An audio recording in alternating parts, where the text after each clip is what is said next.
मुहर्रम का महीना जब भी आता है इमाम हुसैन की कुर्बानी याद की जाती है। मगर एक सवाल हर तरफ घूमता है कि ताजिया बनाना इस्लाम में जायज है या हराम। आज हम इसकी असल कहानी और इतिहास जानेंगे, क्योंकि इतिहास सच बोलता है। ताजिया असल में एक मॉडल होता है, बिल्कुल वैसा जैसा इमाम हुसैन की कब्र मुबारक जो इमाम हुसैन की याद में बनाया जाता है। लेकिन क्या आप जानते हैं कि ताजिया बनाने की शुरुआत पैगंबर मोहम्मद के जमाने में नहीं हुई थी? इसकी शुरुआत ईरान और इराक से हुई। फिर यह रिवायत हिंदुस्तान में आई, खासकर लखनऊ, हैदराबाद और यूपी में। कहा जाता है कि सबसे पहला ताजिया मुगल बादशाह तैमूर लंग के दौर में बना। अब इसकी कहानी बहुत रोमांचक है।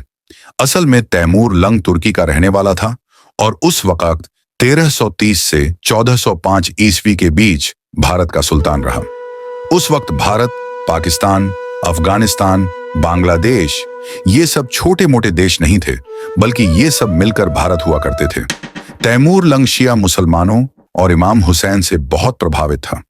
वो हर साल इमाम हुसैन की कब्र पर जाता था और इस्लाह इस सबब, फातिहा ख्वानी वगैरह करता था।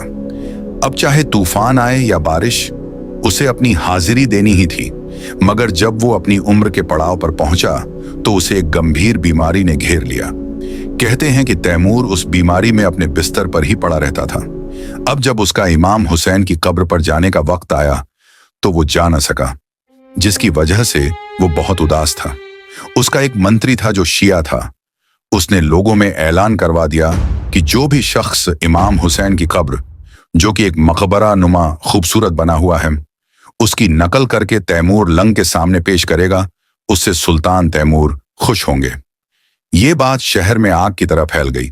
अब लोगों ने एक दूसरे की होड़ में एक से बढ़कर एक बेहतरीन और सजे धजे इमाम हुसैन की कब्र का दूसरा रूप दिया, जिसका नाम ताजिया रखा गया।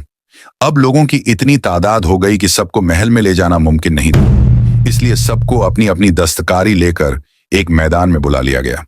तैमूर लंग ये नजारा देखकर बहुत खुश हुआ और जिसके ताजिए से उसकी आत्मा तक खुश हुई, उसे इनाम भी दिया गया। अब ये बात इतनी मशहूर हो गई कि इतिहासकार कहते हैं ये बात इंडिया से बाहर चीन तक पहुंच गई और हर साल लोगों ने ताजिया बनाना शुरू कर दिया। बस यहीं से शहादत याद करते हुए ताजिया निकालने लगे।